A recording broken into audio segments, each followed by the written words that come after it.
पर आपकी अमृतवाणी सुनने का हमें अवसर मिला।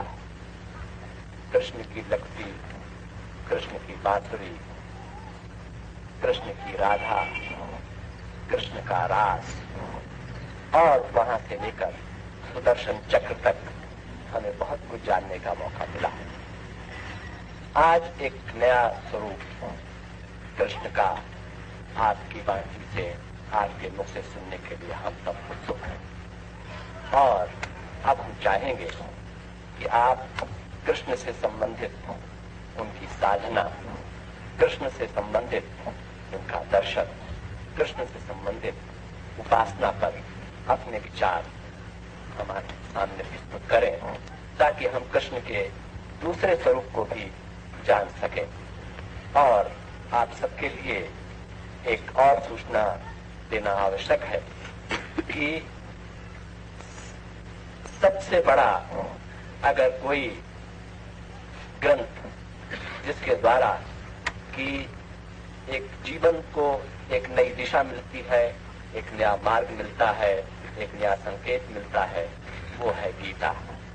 उस संबंध में आचार्य श्री का ये मंतव्य है कि बंबई में 1 महीने तक गीता के विस्तार से और उसके प्रत्येक पहलू पर वहां पर इस पर चर्चा की जाएगी और एक बहुत अनूठी चीज आप लोगों को उपलब्ध हो सकेगी। ऐसी दशा में मैं तो यही कहूंगा कि जैसा कि कहा गया है कि जब कृष्ण ने अपनी गीता पूरी की तो बाद में अर्जुन को भी कृष्ण की संज्ञा दे दी गई थी और जिन व्यास ने इस गीता को लिखा उन्हें भी बाद में जाकर कृष्ण की संज्ञा दे दी गई। संयोग की बात यह है कि आचार्य श्री रजनीश जी, यह देखा जाए तो कृष्ण शब्द को हम अगर केवल विशेषण के रूप में लें तो बाद में चंद्र बाकी रह जाता है और रजनीश जी का अर्थ भी आप ले लीजिए तो वो भी चंद्र होता है। तो ऐसा लगता है कि हम सब कृष्णमय बन गए हैं। और ये भी आचार्य जी से मैं कहूंगा कि कृष्ण ने तो केवल एक अर्जुन का मोह भंग किया था, यहाँ पर हम सब अर्जुन बैठे हुए हैं और सब मोह से ग्रसित हैं।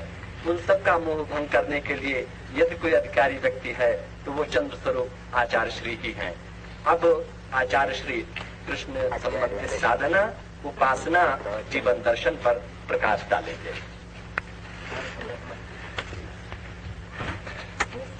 इसी संदर्भ में मेरे क्वेश्चन है, आपके आगे के वक्तव्य के अनुसार गत 5 दिनों में आपने मक्खन चोर और रासलीला करते हुए कृष्ण को शायद फैले हुए विराट जीवन की पूर्णता का या योग की पूर्णता का अंग बताया। यदि सूक्ष्मता से आपकी दृष्टि को समझे और यह कहे कि रासलीला आदि जीवन के तथ्य है, यानी जीवन के फैक्ट्स, और कृष्ण के और गीता के कृष्ण अथवा कृष्ण की गीता जीवन का निचोड़ है, जीवन का सार है, क्योंकि आपने ही कहा कि गीता प्रमाण है कृष्ण का। ऐसा नहीं कहा कि रासलीला है प्रमाण कृष्ण का। आपने कहा कि महावीर और बुद्ध एक आयामी, 1 डायमेंशनल है और इसीलिए शायद पूर्ण नहीं है। और यह भी आपने ही कहा है कि महावीर 6ठे और 7वें शरीर को पाकर योग की पूर्णता को पाए हैं। तो क्या जीवन में रासलीला हुई तो कुछ उल्टा सुल्टा करना पड़ा, इसीलिए कृष्ण पूर्ण ठहरे कि गीता जैसे ग्रंथों को देने की चेतना पाई इसीलिए पूर्ण हुआ? क्या ऐसा नहीं समझा जाए कि रासलीला तक का जीवन तो बहुत से लोग पाए हैं, आज भी हम जैसे सामान्य आदमी पाते हैं। जीवन की गहरी ऊंचाई, न्यूनतम फिक्स तो महावीर और कृष्ण ही पा सकते हैं और इसीलिए ही वे पूर्ण कहे जाएं। एक बात और भी है कि महावीर के जीवन में यह जीवन की पूर्णता न निकली, क्या 22-23 तीर्थंकर भी उन पूर्णता को समाये नहीं चले? क्या उन सबको उन मल्टी आयामों का ख्याल भी नहीं आया था? जीवन की वृत्तियों की छानबीन करते हुए जैन आगम में मोहने कर्म की प्रकृति का सूक्ष्म विश्लेषण करते हुए सेक्स को नहीं छोड़ते हैं और यहाँ तक कि पुरुष और स्त्री की सेक्स प्रवृत्ति कैसे होती है, कितनी गहराई तक जाती है, उनका वर्णन है। श्रावकों को जो साधना में आगे जाना चाहते हैं उनको अप्राकृतिक मैथुन देव देवांगना और तिर्यन संबंधी मैथुन साधना में आगे बढ़ने के लिए वर्ज्य बताया है। तो उनका अर्जुन को उपदेश देते हुए कृष्ण ने संयमी शब्द का वर्ड इस्तेमाल किया। या निशा सर्वभूतानां तस्याम जागृति संयमी। यदि हम दमन को न ले तो फिर संयम क्या अर्थ है? दमन को छोड़ दे तो साधना में संयम की क्या स्थिति है? शायद उपासना और साधना के क्रम में ये चीज मिले, इसलिए मैंने ये प्रश्न पूछा।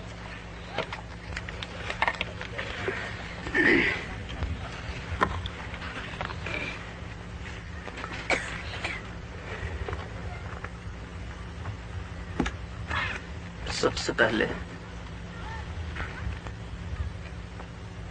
पूर्णता का अर्थ समझ लेना चाहिए।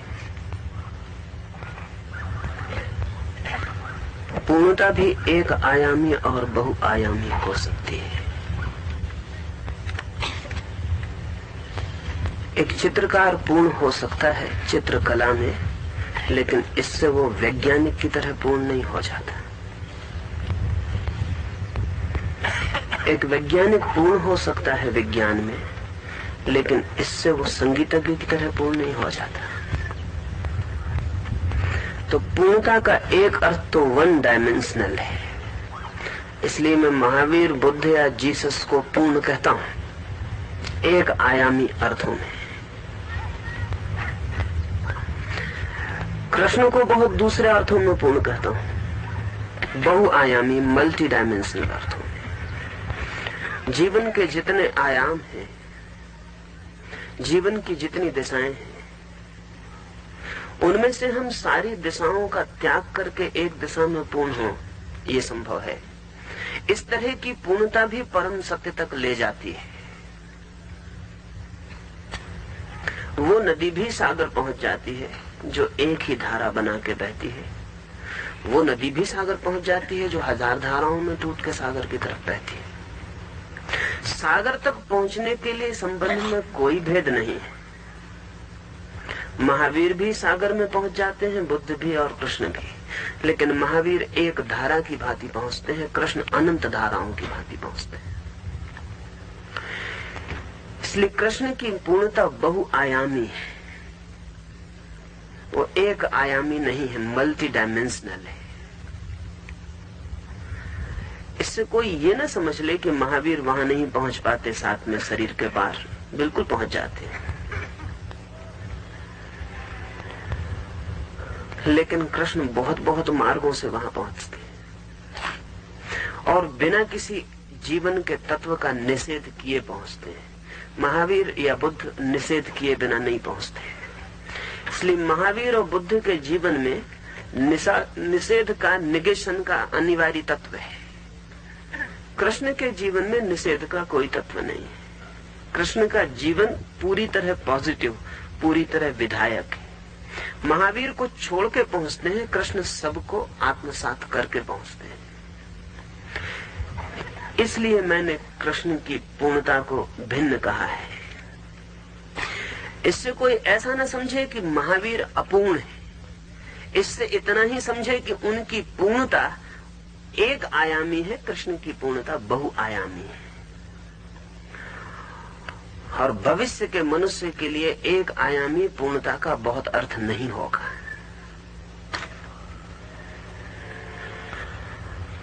भविष्य के मनुष्य के लिए बहुआयामी पूर्णता का ही अर्थ होगा। इसका एक और ख्याल ले लेना जरूरी है कि जो व्यक्तित्व भी एक दिशा से पूर्ण होता है, वो अपने जीवन में ही दूसरी दिशाओं का निषेध नहीं करता है। उसके एक दिशा से पूर्ण होने के कारण दूसरी दिशाएं दूसरे लोगों के जीवन में भी निषिद्ध होती हैं। जो व्यक्ति अपने जीवन में सब दिशाओं से यात्रा करता है, उसके कारण विभिन्न दिशाओं से यात्रा करने वाले एक आयामी सब तरह के लोगों को सहारा मिलता है। जैसे हम ये सोच ही नहीं सकते कि कोई चित्रकार या कोई मूर्तिकार या कोई कवि महावीर की चिंतना के आधार पर कभी ब्रह्म को उपलब्ध हो सकता है, ये हम सोच ही नहीं सकते। महावीर की साधना एक आयामी उनके जीवन में ही नहीं बनेगी, जो साधना को समझेंगे उनके जीवन में भी शेष सारी दिशाओं का निषेध हो जाएगा। ये हम सोच ही नहीं सकते कि कोई नर्तक भी और ब्रह्म को उपलब्ध हो सकता है। महावीर के साथ नहीं सोच सकते, कृष्ण के साथ सोच सकते। एक नर्तक भी और सारी दिशाओं को छोड़ दे और सिर्फ नाचता ही चला जाए और नृत्य में डूबता चला जाए तो उस क्षण को उपलब्ध हो सकता है जिस क्षण को महावीर ध्यान से उपलब्ध होते हैं। ये कृष्ण के साथ संभव है। तो कृष्ण अपने जीवन से समस्त दिशाओं को भागवत स्वरूप प्रदान कर देते हैं। समस्त दिशाओं को, समस्त दिशाएं कृष्ण के साथ पवित्र हो जाती। महावीर के साथ सभी दिशाएं पवित्र नहीं होती। जिस दिशा से वे यात्रा करते हैं वही दिशा पवित्र होती है और उसके पवित्र होने के कारण अनिवार्य रूप से शेष अपवित्र हो जाती है। शेष का गहरा कंडेमनेशन और निंदा अपने आप हो जाती है। ऐसा महावीर के साथ ही नहीं होता, बुद्ध के साथ भी होता है, क्राइस्ट के साथ भी होता है, मोहम्मद के साथ भी होता है, राम के साथ भी होता है, शंकर के साथ भी होता है। कृष्ण एकमात्र ऐसे व्यक्ति हैं जिसको हम कह सकें कि जिसने समस्त जीवन को, समस्त दिशाओं को पवित्रता प्रदान कर दी है और किसी भी दिशा से गया हुआ व्यक्ति ब्रह्म तक पहुंच सकता है। इस अर्थों में वो मल्टी डायमेंशनल है। खुद के जीवन में ही नहीं, दूसरों के जीवन के लिए भी मल्टी डायमेंशनल है। बांसुरी बजा के भी कोई ब्रह्म को उपलब्ध हो सकता है, क्योंकि बांसुरी की भी अंतिम क्षण अवस्था समाधि की हो जाएगी। लेकिन महावीर या बुद्ध के साथ बांसुरी बजा के कोई ब्रह्म को उपलब्ध नहीं हो सकता।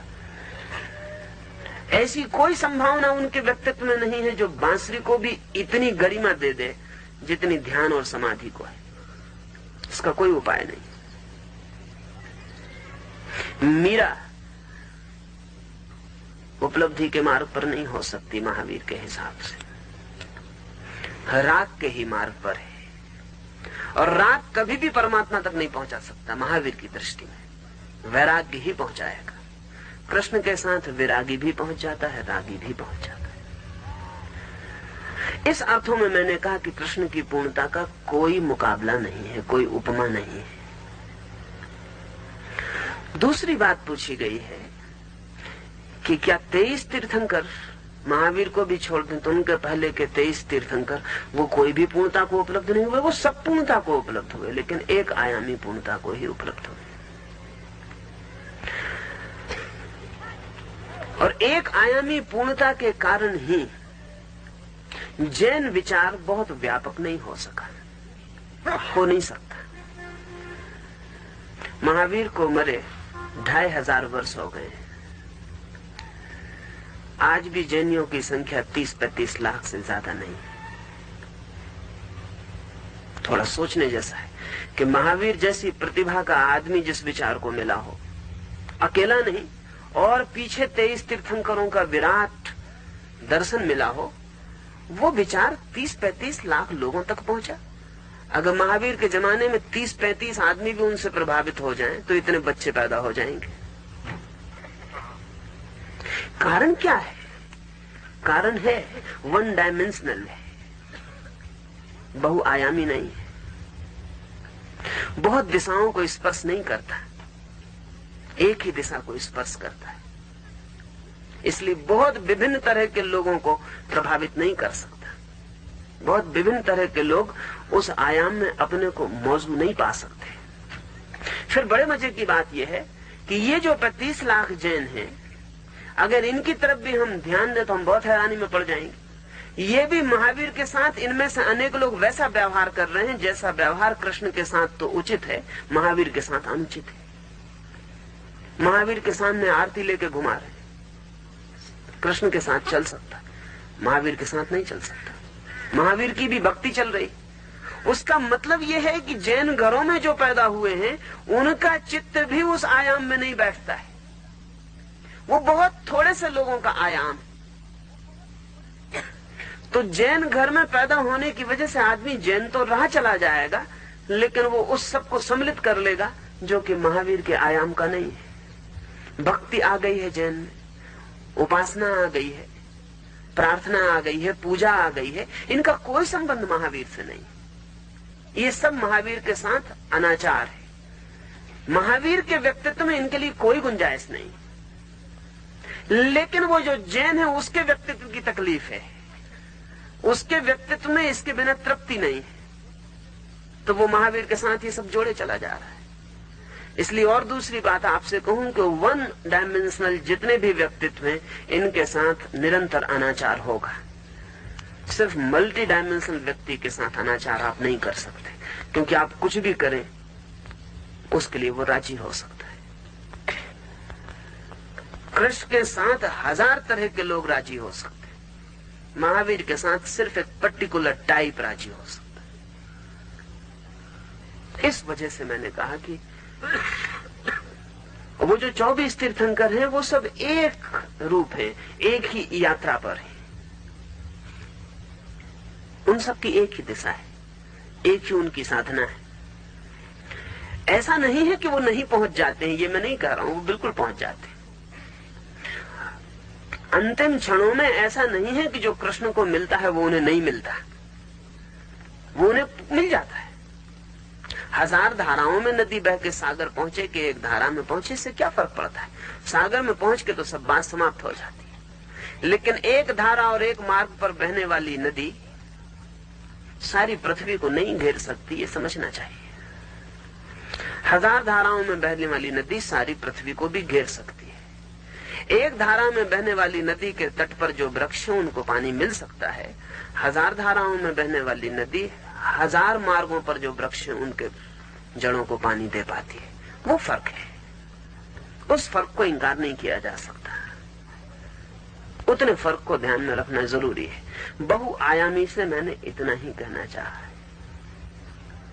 तीसरी बात पूछी गई है कि दमन को छोड़ दें तो संयम का क्या अर्थ है? साधारणतः वैराग्य की भाषा में दमन का अर्थ, संयम का अर्थ दमन ही है। वैराग्य की भाषा में संयम का अर्थ दमन ही है। इसलिए जैन शरीर दमन शब्द का भी उपयोग करते हैं। शरीर को दबाना है, दमन करना है। लेकिन कृष्ण की भाषा में संयम का अर्थ दमन नहीं हो सकता, क्योंकि कृष्ण किस हिसाब से संयम का अर्थ दमन कर सकते हैं? कृष्ण की भाषा में संयम का अर्थ बिल्कुल और है। शब्द भी बड़ी दिक्कत देते हैं, क्योंकि शब्द तो एक ही होते हैं, चाहे कृष्ण के मुंह पर हो और चाहे महावीर के मुंह पर हो। संयम शब्द एक ही है, लेकिन अर्थ बिल्कुल भिन्न है, क्योंकि ओंठ भिन्न है और उनका प्रयोग करने वाला आदमी भिन्न है। और उसमें जो अर्थ है वो उस व्यक्तित्व से आता है। शब्द में जो अर्थ है वो डिक्शनरी से नहीं आता। डिक्शनरी से सिर्फ उनके लिए आता है जिनके पास कोई व्यक्तित्व नहीं है। जिनके पास व्यक्तित्व है उनके लिए शब्द का अर्थ भीतर से आता है। कृष्ण के ओंठ पर संयम का क्या अर्थ है ये कृष्ण को समझे बिना नहीं कहा जा सकता।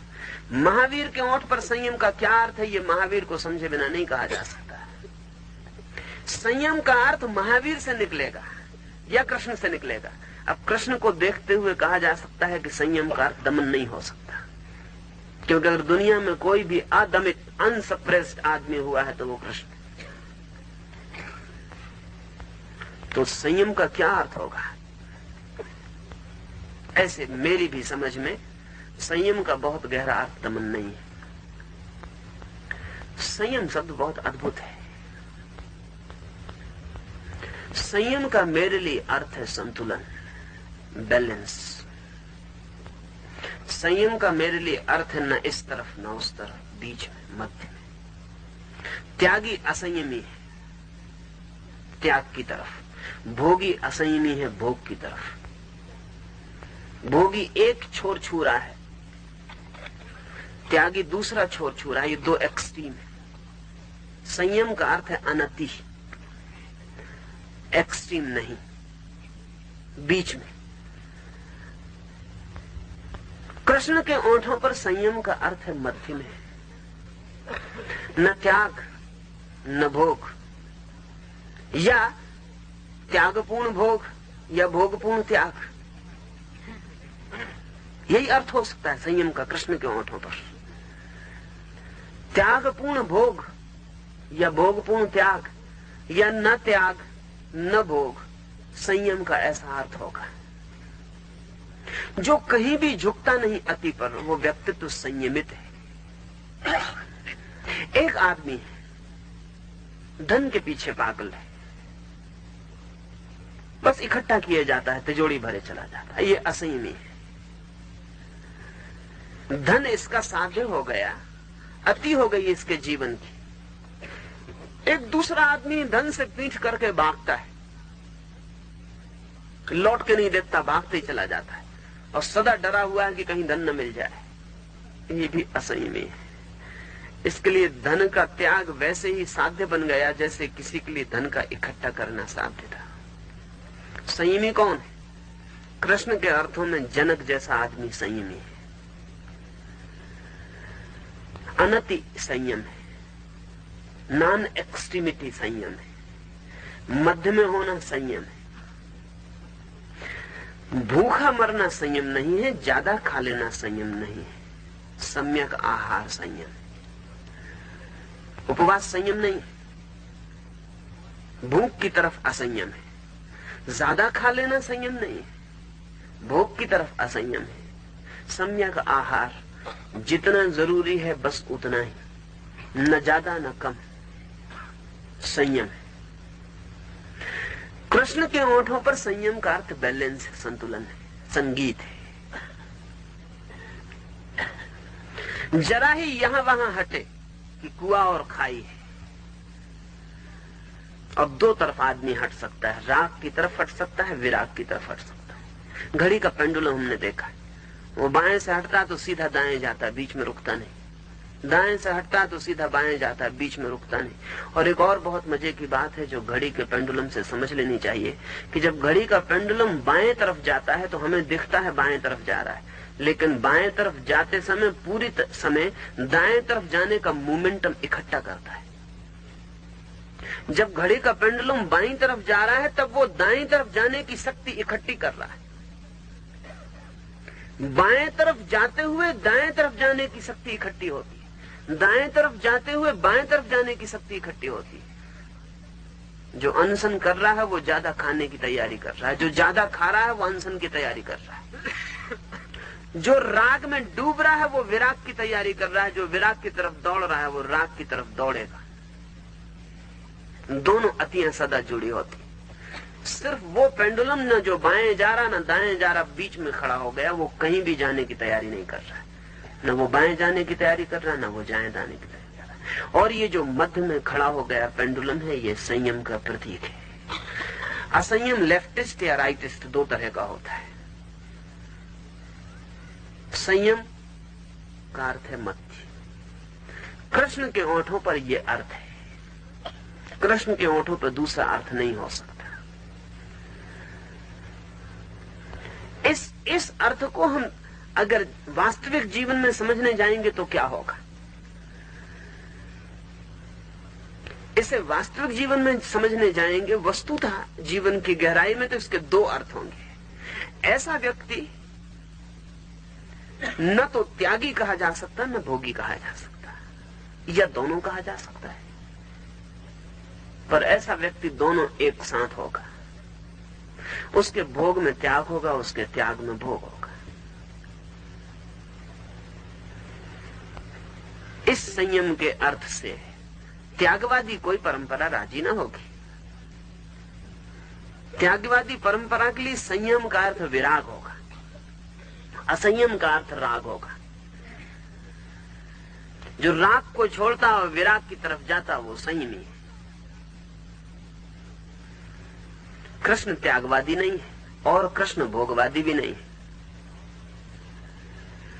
अगर हम उन्हें कहीं भी रखें तो वो ठीक चारवाक और महावीर के बीच में खड़े हो जाएंगे।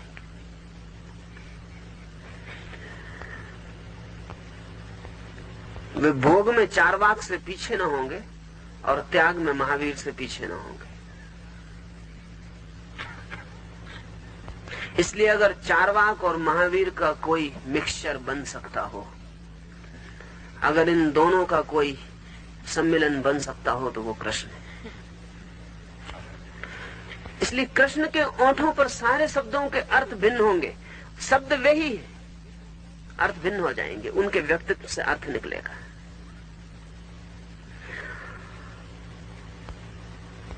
दूसरा सवाल पूछा है,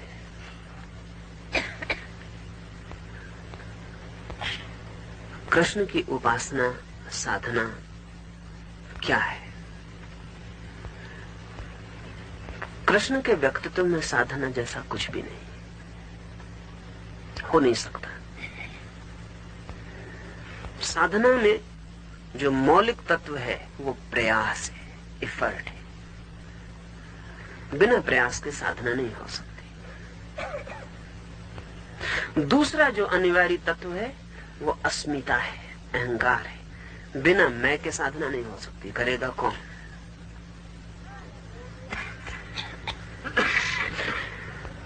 कर्ता के बिना साधना कैसे होगी? कोई करेगा तभी होगी। साधना शब्द ठीक से अगर बहुत गहरे में समझे तो अनीश्वरवादियों का है।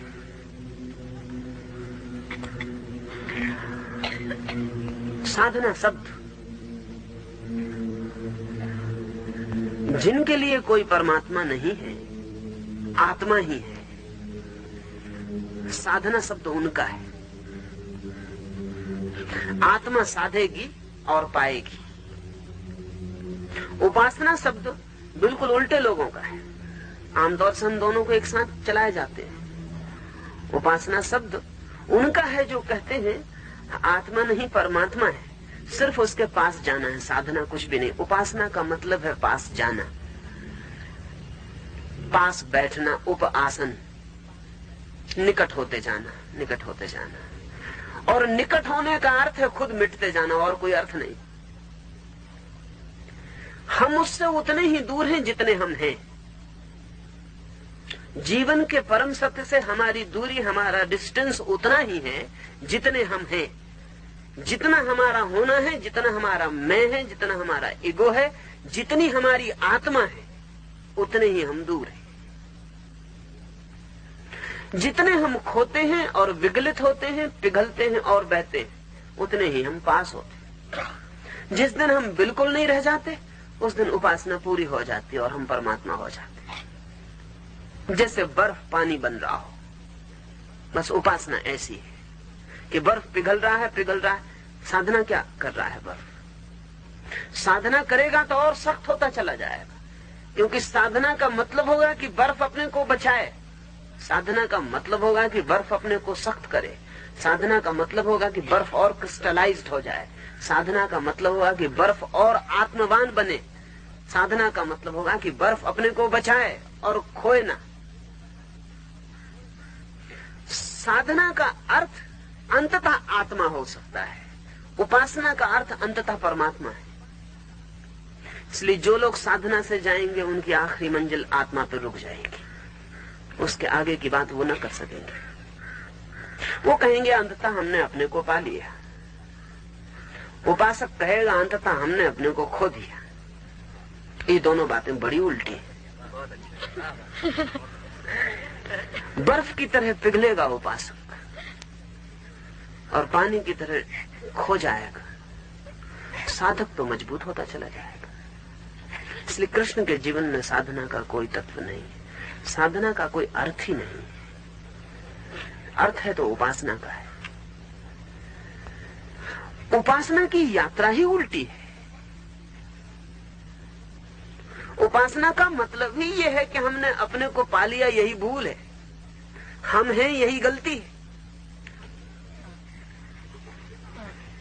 To be is the only bondage. होना ही एकमात्र बंधन, न होना ही एकमात्र मुक्ति है। साधक जब कहेगा तो वो कहेगा मैं मुक्त होना चाहता हूं। उपासक जब कहेगा तो वो कहेगा मैं से मुक्त होना चाहता हूं। साधक कहेगा मैं मुक्त होना चाहता हूं, मैं मोक्ष पाना चाहता हूं, लेकिन मैं मौजूद रहेगा। उपासक कहेगा मैं से मुक्त होना है, मैं से मुक्ति पानी। उपासक के मोक्ष का अर्थ है ना मैं की स्थिति। साधक के मोक्ष का मतलब है मैं की परम स्थिति। इसलिए कृष्ण की भाषा में साधना के लिए कोई जगह नहीं, उपासना के लिए जगह।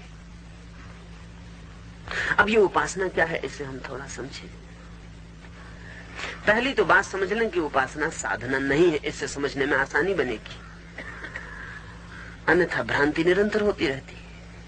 और उपासक हम में से बहुत कम लोग होना चाहेंगे, ये भी ख्याल में ले लें। साधक हम में से सब होना चाहेंगे, क्योंकि साधक में कुछ खोना नहीं है, पाना है। और उपासक में सिवाय खोने को कुछ भी नहीं है, पाना कुछ भी नहीं है, खोना ही पाना है बस।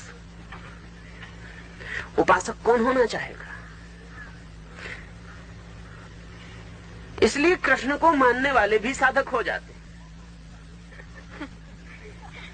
कृष्ण के मानने वाले भी साधना की भाषा बोलने लगते, क्योंकि वो भीतर जो अहंकार है वो साधना की भाषा बुलवाता है। वो कहता है साधो, पाओ, पहुंचो। उपासना बड़ी कठिन बात है, आर्डुअस। इससे ज्यादा आर्डुअस, इससे ज्यादा कठिन कोई बात ही नहीं। पिघलो, मिटो, खो जाओ। निश्चित ही हम पूछना चाहेंगे कि क्यों मिटे, मिट के क्या फायदा है? साधक कितनी ही ऊंची बात बोले, फायदे की बात नहीं सोचेगा। उसका मोक्ष भी उसका ही सुख है, उसकी मुक्ति भी उसकी ही मुक्ति है। इसलिए साधक बहुत गहरे अर्थों में स्वार्थी हो तो आश्चर्य नहीं। स्वार्थ से वो ऊपर कभी उठ भी नहीं पाएगा। उपासक स्वार्थ के ऊपर उठेगा, इसलिए उपासक परमार्थ की बात बोलेगा, वो परम अर्थ की बात बोलेगा, जहां स्व खो जाता है।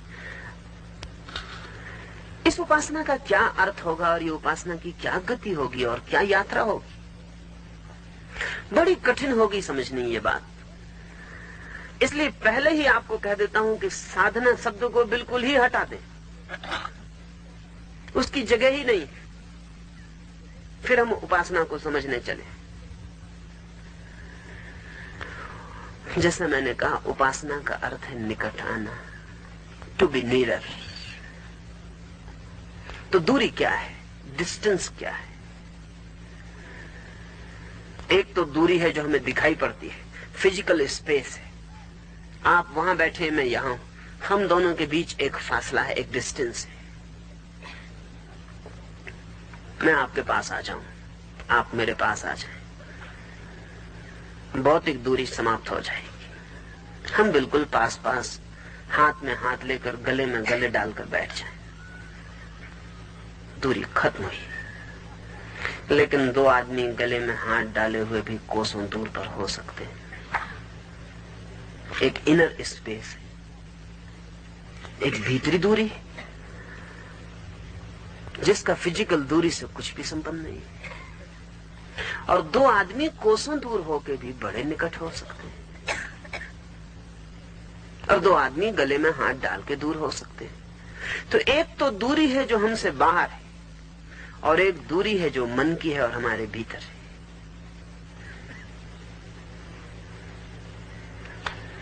उपासना भीतर की दूरी को मिटाने की विधि है। लेकिन भक्त भी बाहर की दूरी मिटाने को आतुर रहता है। वो भी कहता है सेज बिछा दी है, आ जाओ। वो भी कहता है कब तक तड़पाओगे, आओ। वो भी बाहर की दूरी मिटाने को आतुर रहता है। लेकिन एक बड़े मजे की बात है कि बाहर की दूरी कितनी ही मिट जाए, दूरी बनी ही रहती है।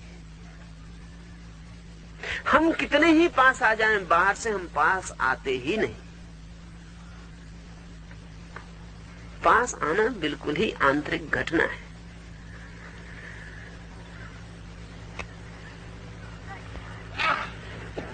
इसलिए उपासक उस परमात्मा के पास भी हो सकता है जो दिखाई ही नहीं पड़ता, जिससे फिजिकल दूरी मिटाने का कोई उपाय ही नहीं, उसके भी पास हो सकता है। ये जो इनर स्पेस है हमारी, ये कैसे पैदा होती है? ये जो भीतर की दूरी ये कैसे पैदा होती? बाहर की दूरी हम समझते हैं कि कैसे पैदा होती है।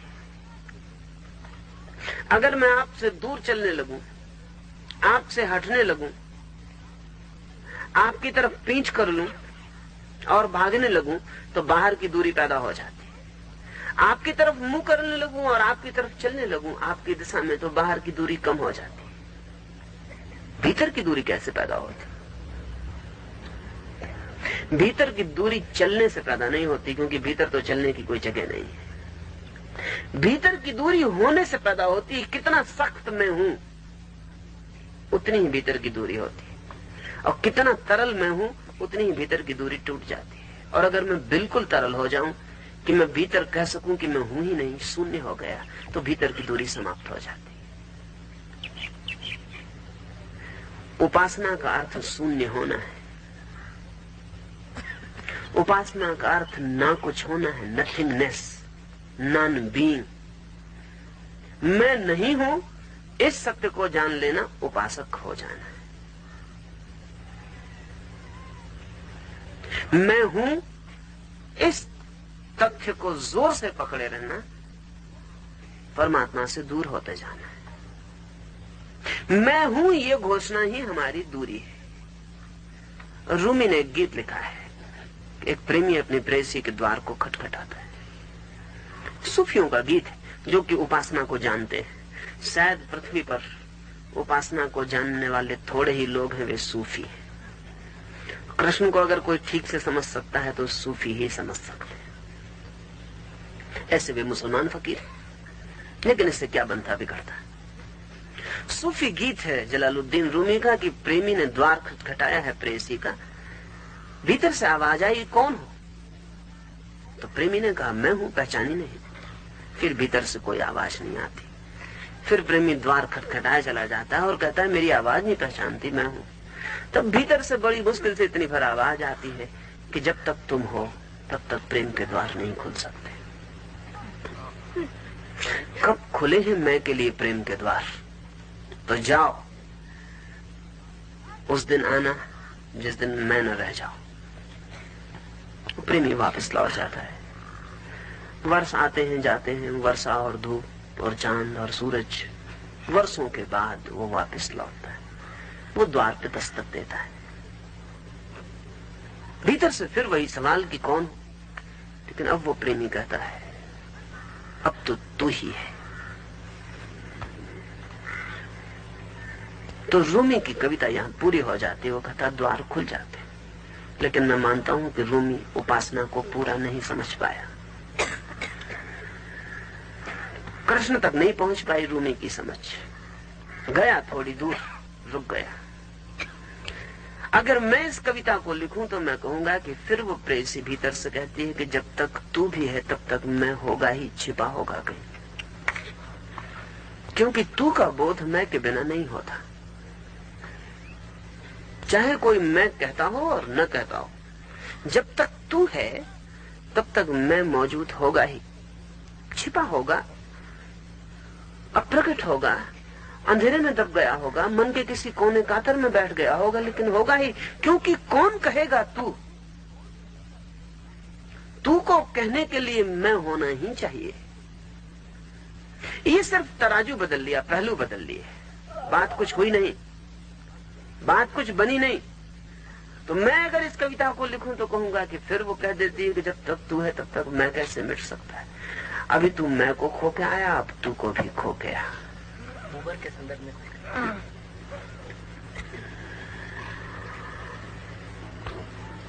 लेकिन जब मैं भी खो जाएगा और तू भी खो जाएगा तो क्या प्रेमी आएगा? तब मेरी कविता बड़ी मुश्किल में पड़ जाएगी, क्योंकि फिर वो आएगा कैसे? आएगा किसके पास? आएगा कहां से? आएगा कहां? नहीं, फिर वो आएगा ही नहीं। फिर आने की कोई बात न रही, फिर जाने की कोई बात न रही, क्योंकि फासला, वो इनर डिस्टेंस ही टूट गया जिसमें आया जाया जा सकता है। वो जो भीतर का फासला था वो टूट गया, वो तो मैं और तू का फासला था। इसलिए मेरी कविता आखिर में जाकर बड़ी मुश्किल में पड़ जाएगी। हो सकता है रूमी ने इसीलिए कविता वहीं खत्म की, क्योंकि आगे फिर कविता को खत्म कैसे करेंगे। वहां जाके एकदम कविता टकरा जाएगी जिंदगी की चट्टान से और टूट जाएगी। क्योंकि फिर आएगा कौन, आएगा किसके पास, आएगा क्यों? जब तक आता है तब तक फासला है, और जब मैं और तू ना रहे तो कोई फासला नहीं। जो जहां है उसे वहीं मिल जाता है। उपासना के लिए कहीं पहुंचना नहीं होता, जहां हम हैं वहीं घटित हो जाती है। किसी के पास नहीं पहुंचना होता, बस अपने से मिटना होता है और पास पहुंचना हो जाता है। पूछा है कि मार्टिन बूबर के संदर्भ में भी कुछ कहूं। मार्टिन बूबर की सारी चिंतना मैं और तू के इंटीमेसी, मैं और तू की रिलेशनशिप, मैं और तू के संबंधों पर है। मार्टिन बूबर गहरे से गहरे लोगों में से एक है, लेकिन गहराई कितनी ही हो, वो उथलेपन का ही दूसरा छोर है। सच्ची गहराई तो बहुत गहरे में अभी नास्तिक है, क्योंकि अभी भी मैं और तू में जगत को बांट पाता है। या ऐसा कहें कि ये द्वैतवादी आस्तिक का जगत है, लेकिन द्वैतवाद चूंकि झूठा है, इसलिए द्वैतवादी आस्तिकता का भी कोई अर्थ नहीं होता। एक अर्थ में नास्तिक अद्वैतवादी होता है, क्योंकि वो कहता है एक ही है पदार्थ। हाँ। एक अर्थ में नास्तिक अद्वैतवादी होता है, क्योंकि वो कहता है एक ही है पदार्थ। और एक अर्थ में आत्मवादी अद्वैतवादी होता है, क्योंकि वो भी कहता है एक ही है, आत्मा है। अब मेरा मानना है कि एक ही से एक पर जाना बहुत आसान है, दो से एक पर जाना बहुत कठिन है। इसलिए द्वैतवादी नास्तिक से भी ज्यादा उलझन में होता है, क्योंकि किसी दिन अगर नास्तिक अद्वैतवादी को यह दिखाई पड़ जाए कि पदार्थ नहीं है, आत्मा है, तो यात्रा तत्काल बदल जाती है। एक तो वो मानता ही था, वो एक क्या है इसकी व्याख्या पर झगड़ा था, वो पदार्थ है कि परमात्मा है। लेकिन द्वैतवादी की झंझट और गहरी है। द्वैतवादी मानता है दो है, पदार्थ भी है परमात्मा भी है। इसे एक पर पहुंचना बहुत मुश्किल है। बूबर द्वैतवादी है, वो कहता है मैं और तू, लेकिन उसका द्वैतवाद बहुत मानवीय है, क्योंकि वह को मिटा देता है, तू का दर्जा देता है, दूसरे को भी आत्मा का दर्जा देता है। लेकिन मैं और तू के बीच संबंध ही हो सकते हैं, एकता नहीं हो सकती, ऐक्य नहीं हो सकता। संबंध कितने ही गहरे हों तब भी फासला बना रहता है। अगर मैं आपसे संबंधित हूं, कितना ही गहरा संबंधित हूं, तब भी मेरे और आपका संबंध मुझे और आपको दो में तोड़ता है। संबंध जोड़ता भी है, तोड़ता भी है, वो दोहरे काम करता है। जिससे हम जुड़ते हैं उससे हम टूटे हुए भी होते हैं। जिस जगह हमारा जोड़ होता है वही हमारी टूट भी होती है। जो हमारा सेतु है वही हमें दो तटों में भी तोड़ देता है। जो सेतु जोड़ता है वो तोड़ता भी है। असल में जोड़ने वाली कोई भी चीज तोड़ने वाली भी होती है, होगी ही, अनिवार्य है वो।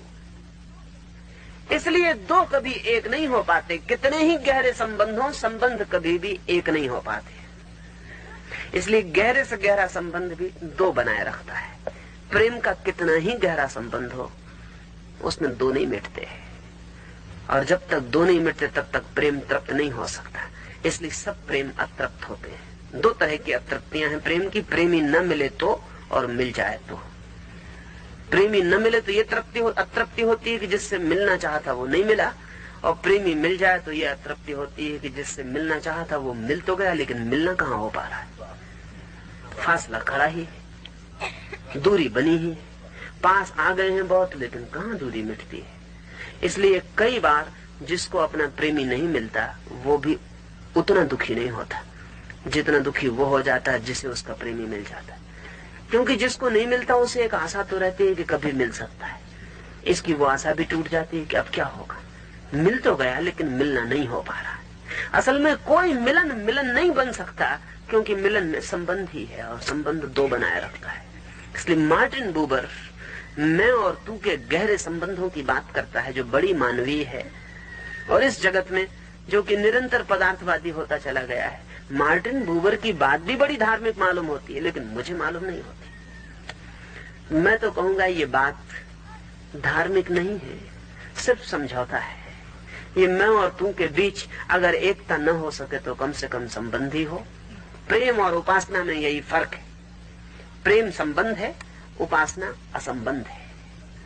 असंबंध का मतलब ये नहीं कि दो असंबंधित हो गए, असंबंध का मतलब ये कि दो के बीच से संबंध गिर गया, रिलेशनशिप भी गिर गई, वो जो संबंध था वो भी गिर गया। अब दो ही न रहे, वो एक ही हो गए। ये जो एक हो जाना है ये उपासना है। इसलिए प्रेम का अगला कदम उपासना है। और जिसे हम प्रेम करते हैं उससे हम तब तक पूरी तरह नहीं मिल सकते जब तक वो दिव्य ना हो जाए, भागवत ना हो जाए, भगवान ना हो जाए। दो मनुष्यों का मिलन असंभव है, उनका मनुष्य होना ही बाधा देता रहेगा। दो मनुष्य ज्यादा से ज्यादा संबंधित हो सकते हैं, दो परमात्मा तत्व ही मिल सकते हैं, क्योंकि फिर तोड़ने वाला कोई भी नहीं रह जाता, जोड़ने वाला भी कोई नहीं रह जाता है। इसलिए मार्टिन बूबर ज्यादा से ज्यादा प्रेम पर पहुंच सकता है, कृष्ण उपासना पर पहुंचते हैं। उपासना बहुत और बात है, उपासना बहुत ही और बात है। वहां दूसरा भी मिट गया है, मैं भी मिट गया हूं, और हम दोनों के मिटने पर जो शेष रह जाता है, दैट विच रिमेन्स, वो विस्तार जो बाकी रह गया, उसे हम क्या नाम दें? उसे हम पदार्थ कहें, उसे हम आत्मा कहें, उसे मैं कहूं, उसे मैं तू कहूं, उसे हम कोई भी नाम दें वो गलत होंगे। इसलिए जो परम उपासक हैं वे चुप रह गए, उन्होंने उसके लिए कोई नाम नहीं दिया। उन्होंने कहा वो अनाम है, नेमलेस। उन्होंने कहा उसका कोई छोर नहीं, उसका कोई प्रारंभ नहीं, उसका कोई अंत नहीं। उन्होंने कहा उसका कोई नाम नहीं, उसका कोई रूप नहीं। उन्होंने कहा उसका कोई आकार नहीं। उन्होंने कहा उसे कोई शब्द नहीं दिया जा सकता। वे चुप रह गए, वे मौन रह गए। परम उपासक मौन रह गया है। उस सत्य के संबंध में उसने कोई घोषणा नहीं की, क्योंकि सभी घोषणाएं द्वैत में गिर जाती हैं। मनुष्य के पास ऐसा कोई शब्द नहीं है जो द्वैत में न ले जाता हो। हम शब्द का उपयोग किए नहीं कि हमने जगत को दो में तोड़ा नहीं। इधर हमने शब्द का उपयोग किया, वहां चीजें दो में टूटी। ऐसे ही जैसे हम किसी प्रिज्म में से सूर्य की किरण को निकालें तो वो 7 हिस्सों में टूट जाती है, ऐसे ही हमने भाषा से किसी सत्य को निकाला तो वो तत्काल 2 में टूट जाता है। भाषा का प्रिज्म हर सत्य को 2 में तोड़ देता है, और 2 में टूटते ही सत्य असत्य हो जाता है। इसलिए परम उपासक चुप रह गया, मौन रह गया। नाचा है, बांसुरी बजाई, गीत गाया है, इशारे किए, लेकिन घोषणा नहीं की। घोषणा शब्दों में होती, गेस्चर से जाहिर किया है, नाच के कहा है कि क्या है वो, हंस के कहा है कि क्या है वो, चुप रह के कहा है कि क्या है वो, हाथ के इशारे उठा दिए हैं आकाश की तरफ और कहा है कि क्या है वो, लेकिन चुप रह गया है। पूरे व्यक्तित्व से कहा है कि क्या है वो। गदर के वक्त में एक सन्यासी को एक अंग्रेज सैनिक ने छाती में संगीन मार दी। निकलता था सन्यासी, मौन था वर्षों से, 30 वर्ष से बोला नहीं था। और जिस दिन मौन लिया था उस दिन किसी ने पूछा था कि क्यों मौन लेते हो, तो उसने कहा था जो बोला जा सकता है वो बोलने योग्य नहीं है, और जो बोलने योग्य है वो बोला नहीं जा सकता, तो सिवाय मौन के और मैं क्या करूं। तो 30 वर्ष से वो मौन था। गदर चल रही थी, बगावत चल रही थी, अंग्रेज संकित थे। नग्न वो सन्यासी रात के अंधेरे में उनके कैंप के पास से गुजरता था। उन्होंने उसे पकड़ लिया, समझा कि कोई जासूस होगा, कोई डिटेक्टिव होगा। पूछा उससे कौन हो, अगर वो कुछ उत्तर भी दे देता तो भी शायद वे समझ जाते, लेकिन वो चुप रहा, हंसता रहा। जब वे पूछते कौन हो तो वो हंसता, तब तो पक्का हो गया कि वो जासूस है और बोलने की भी तैयारी नहीं दिखाता। तब उन्होंने उसकी छाती में संगीन भोंक दी। 30 वर्ष से जो मौन था वो मरते वक्त हंसा और उसने एक शब्द कहा, मरते वक्त उसने उपनिषद का एक महावाक्य कहा तत्वमसि श्वेत केतु। उस संगीन भोंकने वाले सैनिक से उसने कहा कि तू भी वही है जो मैं हूं, और तू पूछता है कि तू कौन है।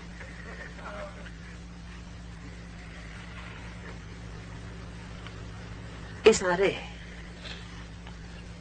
या फिर असंगत भाषा।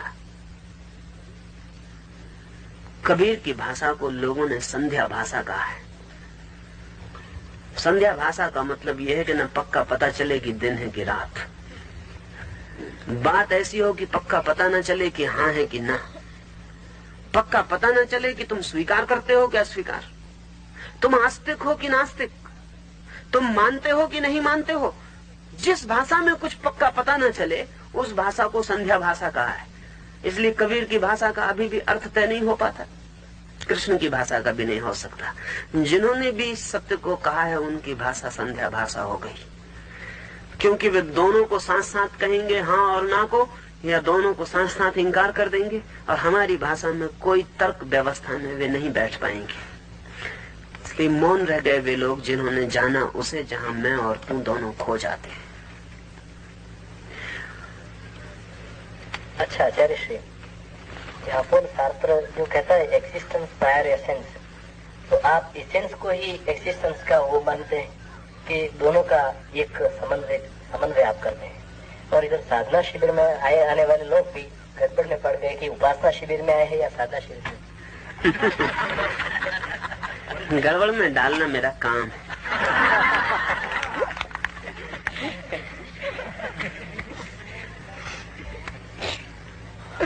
साधना और उपासना के बीच का फासला गिर जाए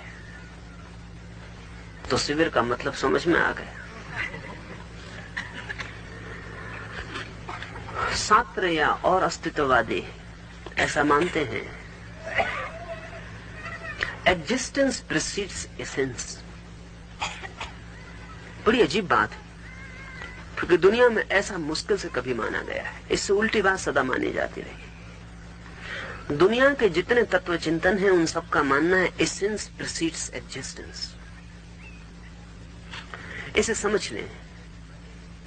शास्त्र के पहले या अस्तित्ववादियों के पहले जितने भी तत्व चिंतन हैं वो ये मानते हैं कि बीज वृक्ष के पहले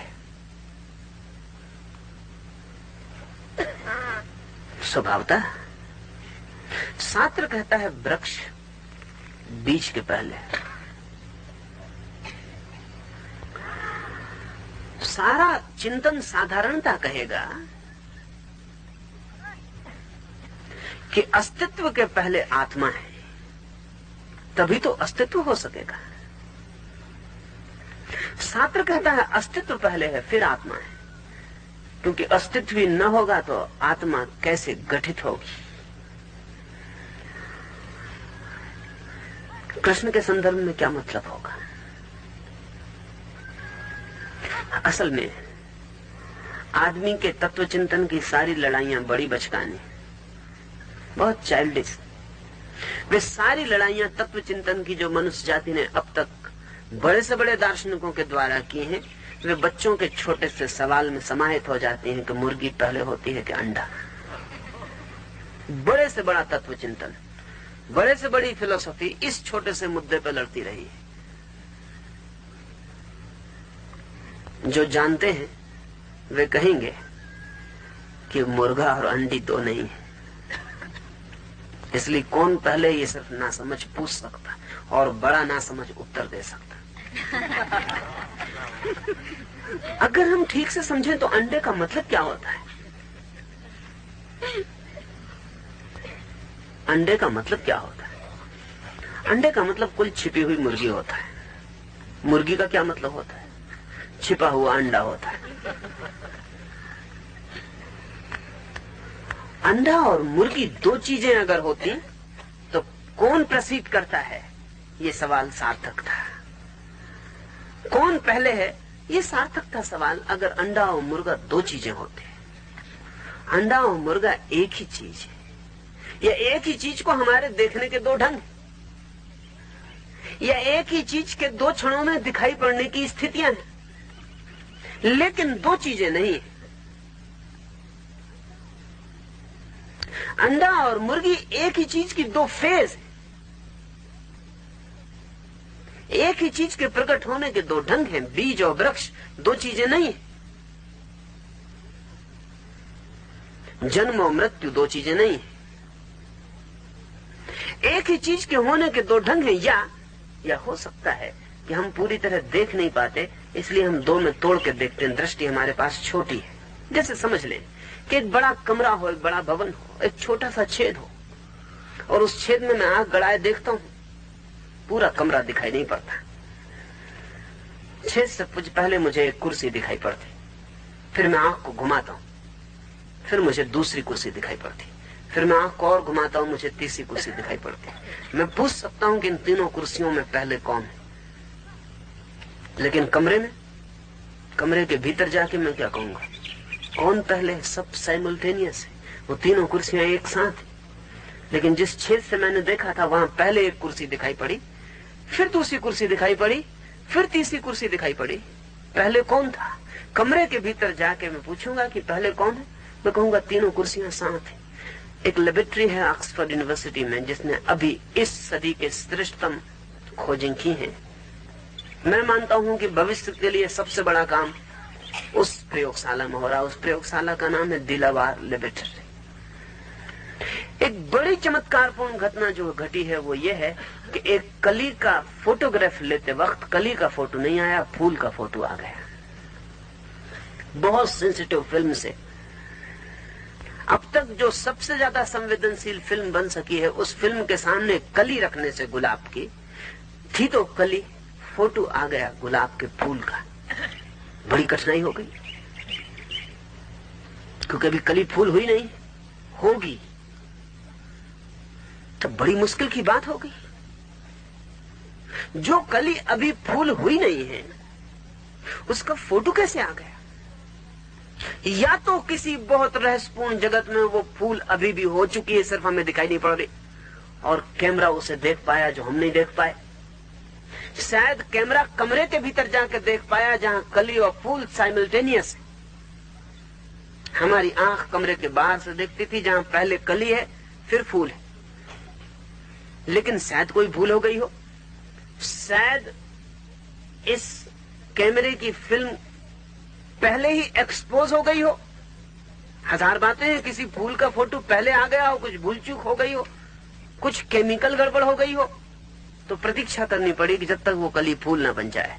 फिर वो कली फूल बन गई और तब बहुत मुश्किल हो गई, क्योंकि जो वो फूल बनी उसका फोटो ही पहले पकड़ा गया था। वो फोटो कोई केमिकल भूल न थी, वो इसी फूल का फोटो। दिलावार लेबोरेटरी के छोटे से कमरे में घटी ये घटना बड़ी मुश्किल में डाल देती। इसका मतलब ये हुआ कि हमारे देखने के ढंग की वजह से एक दफे हमें अंडा दिखाई पड़ा, कृष्ण सी आंख हो देखने की हमारे पास, तो मुर्गा और अंडा क्या एक साथ नहीं दिखाई पड़ सकते? हमें बड़ी मुश्किल पड़ेगी, क्योंकि ये तर्क के बाहर का मामला हो गया। लेकिन विज्ञान बहुत से तर्क के बाहर के मामलों को पिछले 25 सालों में स्वीकार कर रहा है। एक और आपको उदाहरण दूं, उससे ख्याल आ सके, ताकि ऐसा न लगे कि मैं कोई अवैज्ञानिक बात कह रहा हूं। आज से 50 साल पहले तक कभी कोई सोच भी नहीं सकता था, लेकिन इधर 50 वर्षों में बड़ी मुश्किल पड़ी। जैसे ही हम अणु का विस्फोट किए, वैसे एक बड़ी कठिनाई आई जो मनुष्य जाति के सामने पहली दफे आई, और वो ये थी कि इलेक्ट्रॉन को हम क्या कहें। क्योंकि कभी इलेक्ट्रॉन का फोटो ऐसा आता है जैसे इलेक्ट्रॉन वेव है, लहर, और कभी ऐसा आता है जैसे पार्टिकल है, कण। और कभी एक ही साथ दो कैमरे फोटो लेते हैं तो एक कैमरे में फोटो आता है वेव का और दूसरे कैमरे में फोटो आता है कण का। अब कण और लहर में बड़ा फर्क है। इसको क्या कहें? इसको लहर कहें? अगर लहर कहते हैं तो ये कण नहीं हो सकता, अगर कण कहते हैं तो ये लहर नहीं हो सकता। इसलिए अंग्रेजी में एक नया शब्द इजाद हुआ जो अभी दुनिया की दूसरी भाषा में नहीं हुआ, क्योंकि दुनिया की दूसरी भाषाएं उस गहराई पर नहीं पहुंची। वह क्वांटा। एक नया शब्द बनाना पड़ा। क्वांटा का मतलब है both simultaneously, wave and particle. मगर क्वांटा बड़ा मिस्टीरियस मामला है। क्वांटा का मतलब होता है दोनों एक साथ, लहर भी और कण भी। हाँ, मुर्गी भी और अंडा भी, क्वांटा। तो शास्त्र से मैं राजी नहीं हूं, न शास्त्र के विरोधियों से राजी हूं जो कहते हैं कि अस्तित्व पहले फिर आत्मा, जो कहते हैं आत्मा पहले फिर अस्तित्व, इसे मैं राजी हूं। मेरा मानना है अस्तित्व और आत्मा एक ही सत्य को देखने के दो ढंग।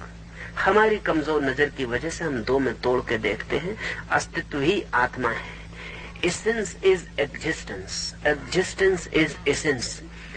अस्तित्व आत्मा है, आत्मा अस्तित्व है, ये दो चीजें नहीं है। इसलिए जब हम कहते हैं कि आत्मा का अस्तित्व है तो हम गलत भाषा का उपयोग करते हैं। जब हम कहते हैं परमात्मा का अस्तित्व है तब भी हम गलत भाषा का उपयोग करते हैं, क्योंकि परमात्मा का अस्तित्व है इसका मतलब ये हुआ कि परमात्मा कुछ है और उसका अस्तित्व है। नहीं समझे तो हम कहेंगे परमात्मा अस्तित्व है, परमात्मा का अस्तित्व है। गलत है। फूल का अस्तित्व है क्योंकि कल फूल का अस्तित्व नहीं भी हो जाएगा, लेकिन परमात्मा का अस्तित्व कब नहीं होगा? जो कभी अनस्तित्व में नहीं जा सकता उसका अस्तित्व नहीं कहा जा सकता। हम कह सकते हैं कि मेरा अस्तित्व है क्योंकि कल मेरा अस्तित्व नहीं होगा, लेकिन परमात्मा का अस्तित्व है ऐसा नहीं कह सकते, क्योंकि ऐसा कभी भी नहीं होगा जब उसका अस्तित्व ना हो। इसलिए परमात्मा का अस्तित्व है, ये भाषा की भूल है। गॉड एग्जिस्ट, ये गलत बात है। परमात्मा अस्तित्व है, गॉड इज एग्जिस्ट। लेकिन भाषा हमेशा दिक्कत में डालती है, क्योंकि जब हम कहते हैं गॉड इज एग्जिस्टेंस, परमात्मा का अस्तित्व है, तो वो है शब्द भी बहुत झंझट का है, क्योंकि परमात्मा इस तरफ, अस्तित्व उस तरफ, और इससे है से रिलेटेड। इधर परमात्मा, उधर अस्तित्व, और है से जुड़ा हुआ। इसलिए फिर इसमें एक शब्द और गिराना पड़ेगा। गॉड इज एग्जिस्टेंस ऐसा न कह के कहना पड़ेगा गॉड मीन्स इजनेस। जुड़ा नहीं, अर्थ करना पड़ेगा। परमात्मा है शब्द भी पुनरुक्ति है। इतना भी हम कहें कि ईश्वर है तो पुनरुक्ति है, क्योंकि है का मतलब भी ईश्वर होता है और ईश्वर का अर्थ भी है होता है। जो है उसका नाम ईश्वर है। इसलिए कठिनाई है बड़ी भाषा की, और जैसे उसमें भीतर प्रवेश करते हैं इसलिए जो जानता है वो कहता है छोड़ो झंझट, चुप रह जाओ। कौन कहे कि ईश्वर है? जो कहे वो अलग हो जाए। किसको कहो कि ईश्वर है? जिसको कहो वो ऑब्जेक्ट बन जाए। तो चुप ही रह जाओ। एक ज़ैन फकीर के पास कोई गया और उससे पूछता है ईश्वर के संबंध में कुछ कहो, तो वो हंसता है, डोलता है, कुछ कहो। तो वो फकीर कहता है मैं कहता हूं लेकिन तुम सुनते नहीं। उस आदमी ने कहा कि गजब की बातें कर रहे हैं, खुद पागल हो, मुझको भी पागल बनाते हो, एक शब्द तुम बोले नहीं। तो उस फकीर ने कहा अगर मैं बोलूंगा तो गलती हो जाएगी, अगर नहीं बोलने से नहीं समझ सकते हो तो जाओ वहां समझो जहां बोल के समझाया जा रहा। लेकिन बोल के समझाने से परम तत्व में गलती हो ही जाएगी। इसलिए हम बोल सकते हैं आखिरी क्षण तक, लेकिन बिल्कुल आखिरी क्षण पर बोलना रुक जाएगा, उसके बाद चुप रह जाना पड़ेगा। विटगेंस्टीन ने अपने सारे जीवन के बाद एक that which cannot be said must not be said, जो नहीं कहा जा सकता उसे कहना ही नहीं चाहिए, लेकिन इतना तो कहना ही पड़ता है। अब विटगेंस्टीन मर गया, नहीं तो उससे मैं कहता इतना तो कहना ही पड़ता है कि जो नहीं कहा जा सकता उसे नहीं कहना चाहिए। और इससे क्या फर्क पड़ता है कि कितना कहते हैं, कुछ तो कहना ही पड़ता है। हाँ, उसने कहा है कि लैंग्वेज में ही सब कुछ कहा जाएगा, जो कुछ कहा जाएगा वो उसने ही कहा है। टैक्टिटस ने, हाँ, उस इन्वेस्टिगेशन में नहीं किया बात की। हाँ, उसने पहली किताब में कहा है, पहली किताब में टैक्टिटस में उसने ये बात कही है कि जो है एक गूंगा हाथ उठा के कह देता है पानी पीना है, तो वो भी भाषा है, गूंगे की भाषा है। इसलिए हम तो कहते रहे हैं कि परमात्मा जो है वो गूंगे का गुण है, लेकिन उसका मतलब यही है कि गूंगे की भाषा में कहना पड़ेगा। लेकिन कहेंगे जो भी हम किसी भी ढंग से नाच के कहें, मौन रह के कहें, तो भी हम कह रहे हैं, और इसलिए जो है वो हमारे सब कहने के पार छूट जाएगा। इसलिए लाओत्से ने विटगेनस्टीन से बहुत गहरी बात कही। लाओत्से ने कहा, सत्य कहा कि असत्य हो जाता है, बस इतना ही कहा जा सकता है। इसलिए जो जानते हैं वे चुप रह जाते हैं। पूर्ण होता है तब वह सर्व अर्थात न मैं हो जाता है। उपरोक्त कथन का अभी आप खंडन कर रहे हैं। इसमें लगता है कि केवल शब्दों की एम्फेसिस बस बदल रहे हैं आप। पूर्णमय और न मैं में क्या पूर्णमय और न मैं एक नहीं है? कोई अंतर नहीं है, क्योंकि पूर्णमय का मतलब ही इतना होता है कि तू नहीं बचा अब बाहर, सब तू मैं समा गए। और जब सब तू मैं समा जाएंगे तो इसको मैं कहने का कोई अर्थ नहीं रह जाता। इससे उल्टा भी कह सकते हैं कि हमारा मैं तू में समा गया। लेकिन दोनों एक ही बात को कहने के दो ढंग हैं। मैं पूर्ण हो जाए तो शून्य हो जाता है, मैं शून्य हो जाए तो पूर्ण हो जाता है। कहां से हम कहते हैं इससे बहुत फर्क नहीं पड़ता। परम सत्य को अगर हम हाँ कहें तो भी ठीक है, ना कहें तो भी ठीक है, क्योंकि परम सत्य के संबंध में हाँ के भीतर ना सम्मिलित होगी और ना के भीतर हाँ सम्मिलित होगा। इसलिए परम सत्य के संबंध में हम कुछ ना भी कहें तो भी ठीक है, और बहुत कुछ कहें कहते रहें अनंत काल तक तो भी पूरा नहीं होता है, और चुप रह जाएं और कुछ न कहें तो भी पूरा हो जाता है। सत्य को कोई जगह से देखते हैं, कोई धारणा से देखते हैं, कोई भाव से देखते हैं, कोई विचार से देखते हैं, कहीं ना कहीं कोई कंसेप्शन है हमारा, उससे खड़े होकर हम देखते हैं। जब तक हमारी कोई धारणा है, कोई दृष्टि है, तब तक जिस सत्य को हम देखेंगे वो अपूर्ण होगा, अधूरा होगा, खंड होगा, अंश होगा। इतना भी हम जाने कि वो अंश है, खंड है तो भी ठीक है, लेकिन हर दृष्टि घोषणा करती है कि मैं पूर्ण हूं। और जब दृष्टि घोषणा करती है कि मैं पूर्ण हूं, और जब दृष्टि कहती है कि मैं दर्शन हूं, तब बड़ी भ्रांति खड़ी हो जाती। दृष्टि इतना ही कहे कि मैं दृष्टि हूं, तब कोई खतरा नहीं होगा। उस दर्शन को कहने के दो ढंग हो सकते हैं। दो ही ढंग हमारे पास है, निषेध के या विधेय के। या तो हम निषेध का उपयोग करें जैसा बुद्ध ने उपयोग किया और कहा कि निर्वाण है, शून्य है, या जैसा शंकर ने उपयोग किया, कहा कि ब्रह्म है, पूर्ण है। और मजा यह है कि शंकर और बुद्ध दोनों विपरीत मालूम पड़ते हैं और दोनों बिल्कुल एक बात कहे चले जाते हैं। दोनों एक ही बात कहते हैं, सिर्फ उनके भाषा का मोह भिन्न है। शंकर विधायक शब्द को पसंद करते हैं, वो कहते हैं ब्रह्म है। बुद्ध नकारात्मक शब्द को पसंद करते हैं, वो कहते हैं शून्य। अगर मुझसे पूछें कि मैं क्या कहूं तो मैं, आचार्य जी आपने ये तो स्वीकारा कि पूर्णमय और नमय में कोई फर्क नहीं है, लेकिन इसके पहले आपने अपनी चर्चा में ये कह चुके हैं कि साधना पूर्णमय की दिशा में ले जाता है और उपासना नमय की दिशा में ले जाती है। और आपने साधना और उपासना में बहुत फर्क किया, लेकिन बाद में आप दोनों को एक मान रहे हैं। नहीं, मैंने ये नहीं कहा कि साधना पूर्णमय की दिशा में ले जाती, मैंने कहा साधना मैं की दिशा में ले जाती। अगर साधना पूर्णमय की दिशा में ले जाए तो फिर उपासना में कोई फर्क नहीं, लेकिन साधना नहीं ले जा पाती, और इसलिए साधक को एक दिन ही पड़ेगी। इसमें एक साधना करके वो मैं को पाएगा, आत्मा को पाएगा, उसे अंत में आत्मा को भी खोने की छलांग लगानी पड़ेगी। और अगर वो नहीं लगाता तो वो एक कदम तक रुका रह जाएगा। उपासक जो छलांग पहले ही दिन लगा लेता है, वो साधक को अंतिम दिन लगाना पड़ेगी। वो मैंने पीछे बात की, साधक साधना प्रयास एक जगह ले जाएंगे जहां मैं बच जाऊंगा, सब खो जाएगा। अब इस मैं को भी खोना पड़ेगा। उपासक पहले ही कर लेना उचित है। इतनी देर तक इस झंझट को ढोना उचित नहीं है। जिस बोझ को फेंक ही देना हो और पहाड़ के अंतिम शिखर पर जहां जाके सब बोझ छोड़ देना हो, इसको इतनी पहाड़ी तक कंधे पर ढोने का भी कोई प्रयोजन नहीं। उपासक ये कहता है कि तुम पहाड़ के नीचे ही कंधे का बोझ रख दो, क्योंकि आखिरी शिखर पर पहुंचने के पहले ये बोझ छोड़ना पड़ेगा। उस ऊंचाई पर ये बोझ नहीं ले जाया जा सकता, लेकिन हम कहते हैं कि नहीं, जब तक ले जाया जा सकता है तब तक हम ले चलें, जब आएगा मौका तब देख लेंगे। तो हम पूरा पहाड़ बोझ ढोते हैं, आखिरी शिखर के पहले तो छोड़ना पड़ता है। उपासक नीचे ही छोड़ा था वो कि यहीं टिक जाएं, थोड़ी दूर ना भी गए तो क्या हर्ज, अपने बोझ के साथ ही रुक जाए। ये समस्या उसके सामने खड़ी होगी, ये उपासक के सामने पहले दिन ही खड़ी होगी, नीचे ही पहाड़ के। उसकी भी कठिनाई तो है।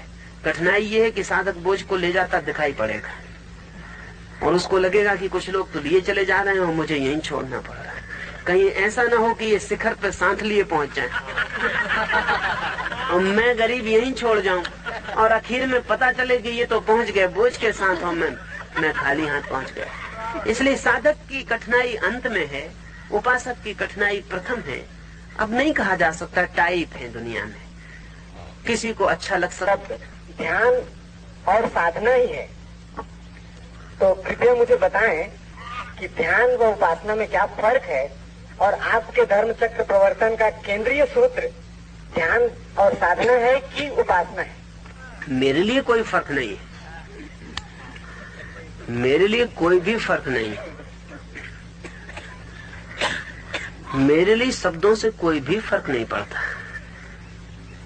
सत्य का सवाल है।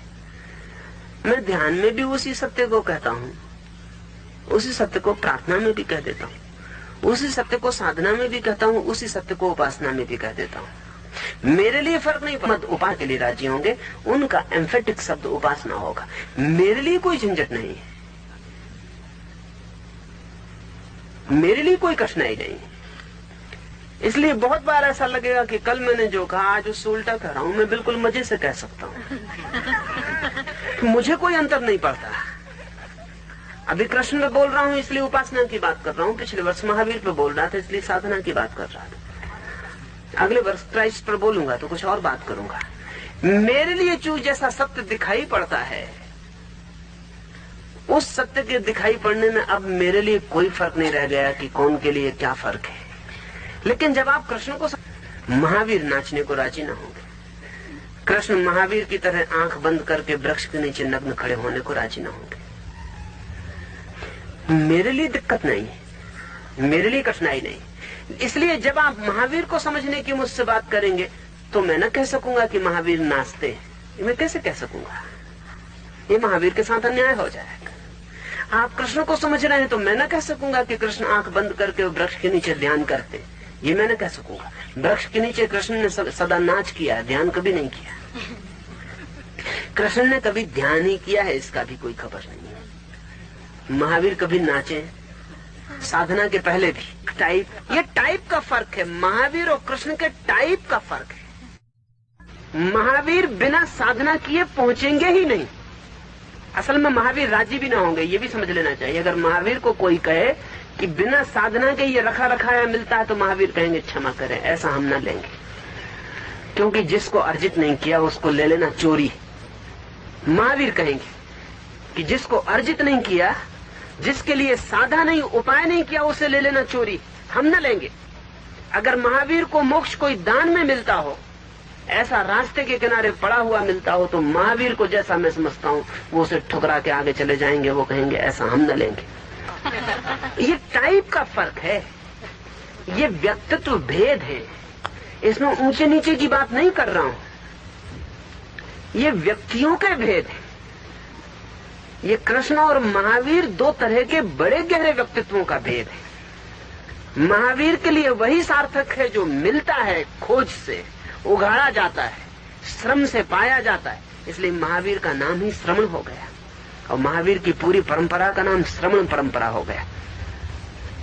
महावीर कहते हैं जो भी मिलेगा वो श्रम से मिलेगा, श्रम के बिना पाया हुआ सब चोरी है। चाहे परमात्मा भी मिल जाए बिना श्रम के तो वो कुछ न कुछ जाने। महावीर के भाषा शास्त्र में प्रसाद और ग्रेस जैसा कोई शब्द नहीं।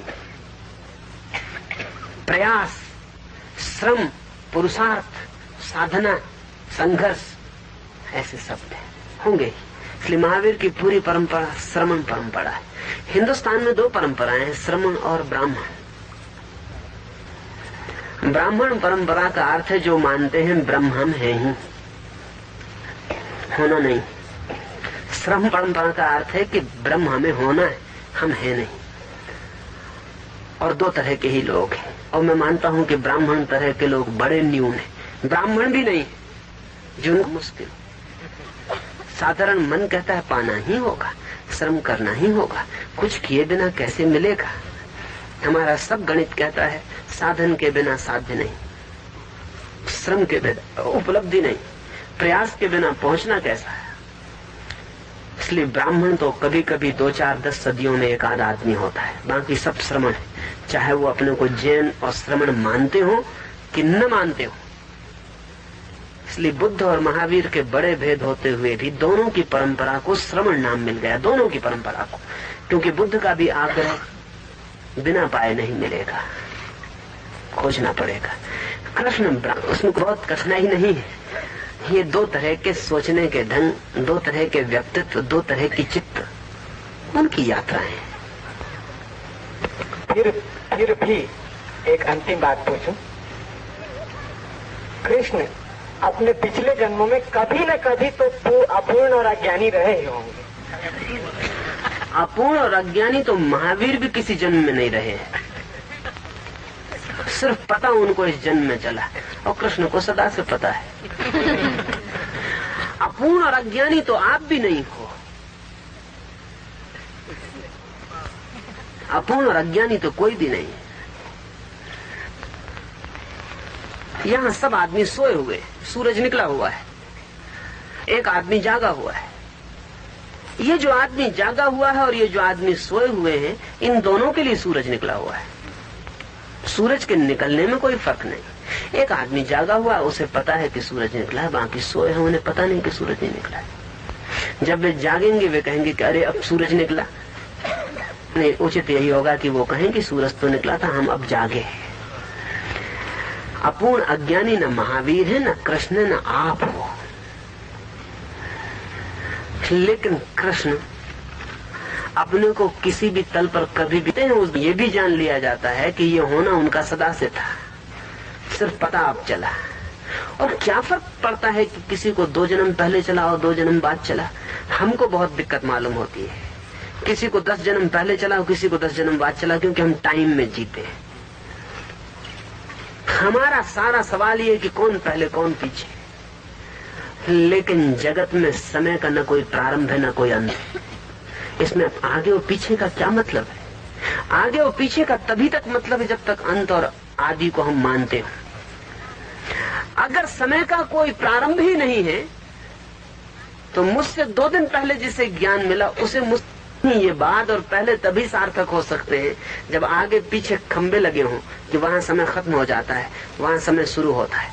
अगर कभी समय शुरू होता हो तो उसको मुझसे 2 दिन पहले मिल गया, उस खंबे से नाप की जा सकती है कि यह आदमी 2 दिन पहले मुझसे पहुंचा।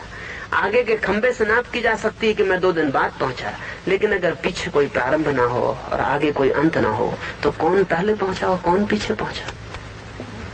पहले और पीछे पहुंचने की धारणाएं हमारी समय की धारणाएं, और जो भी पहुंचते हैं वे समयातीत, कालातीत, बियॉन्ड टाइम पहुंच जाते हैं। इसलिए एक मैं अजीब सी बात आपसे कहूं कि जिस क्षण इसे ऐसा समझे, थोड़ा सा एक बड़ा वर्तुल हम बनाए, एक सर्किल बनाए, तो सर्किल के बीच में एक सेंटर हो और सर्किल से परिधि से हम कई रेखाएं सेंटर की तरफ खींचे। परिधि पर रेखाओं में फासला होगा, 2 रेखाओं में दूरी होगी, फिर दोनों रेखाएं केंद्र की तरफ चलती हैं तो दूरी कम होती जाती है, फिर जब वे केंद्र पर पहुंचते हैं तो दूरी खत्म हो जाती है। परिधि पर दूरी होती है, केंद्र पर दूरी समाप्त हो जाती है। टाइम की जो सरकमफ्रेंस है, समय की जो परिधि है, उस पर महावीर एक दिन छलांग लगा के केंद्र पर पहुंचते हैं। समय की परिधि पर कृष्ण और महावीर केंद्र पर सब फासले समाप्त हो जाते हैं।